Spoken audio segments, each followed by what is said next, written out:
Bonjour tout le monde, alors je vais faire ma vidéo en deux parties. Hier on était le 7 janvier, Le Pen est mort, je ne reviens pas là-dessus. Et par ailleurs, comme chacun sait, c'était les 10 ans de l'attentat de Charlie Hebdo. J'ai un rapport singulier, je dirais, à cet événement, même si je ne suis pas directement concernée.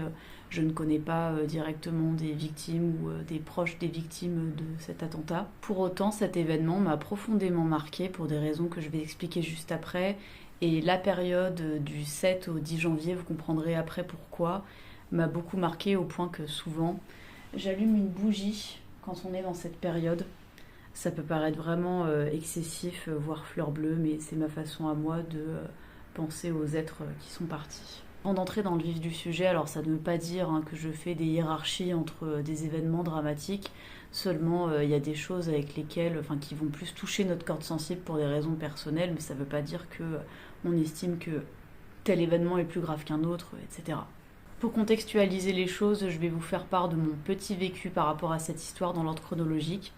Pour ce faire, il faut remonter à l'été 2014. Donc à l'été 2014, je me promenais au cimetière du Père-Lachaise un jour à Paris. Il faut savoir que j'aime beaucoup découvrir les cimetières. Ça peut paraître très glauque, mais moi ça m'intéresse énormément. Et j'ai découvert une tombe qui a immédiatement retenu mon attention. C'était la tombe du chanteur Mano Solo. À l'époque, je ne le connaissais absolument pas. Mais cette tombe m'a tout de suite interpellée parce qu'elle était énormément décorée de choses artistiques, de choses diverses.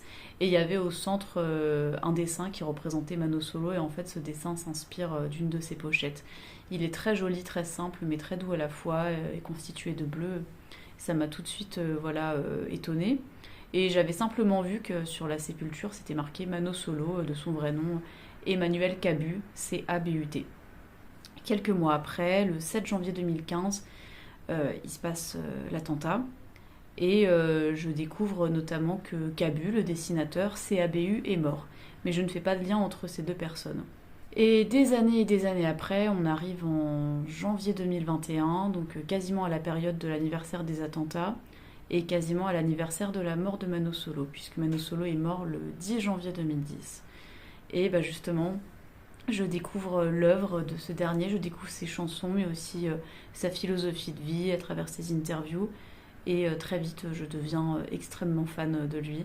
Alors être fan de quelqu'un au passage, ça ne veut pas dire qu'on est d'accord avec l'entièreté des faits et gestes de la personne, mais ça veut dire que sa façon d'être, enfin à mon sens en tout cas être fan c'est ça, sa façon d'être et son œuvre artistique nous parlent beaucoup. C'est exactement ce qui s'est passé avec Mano. Très vite, j'ai été sous le charme de ses chansons que je trouvais formidablement bien écrites et j'adorais l'écouter parler sur plein de sujets. Et il m'a beaucoup aidé à cette période-là.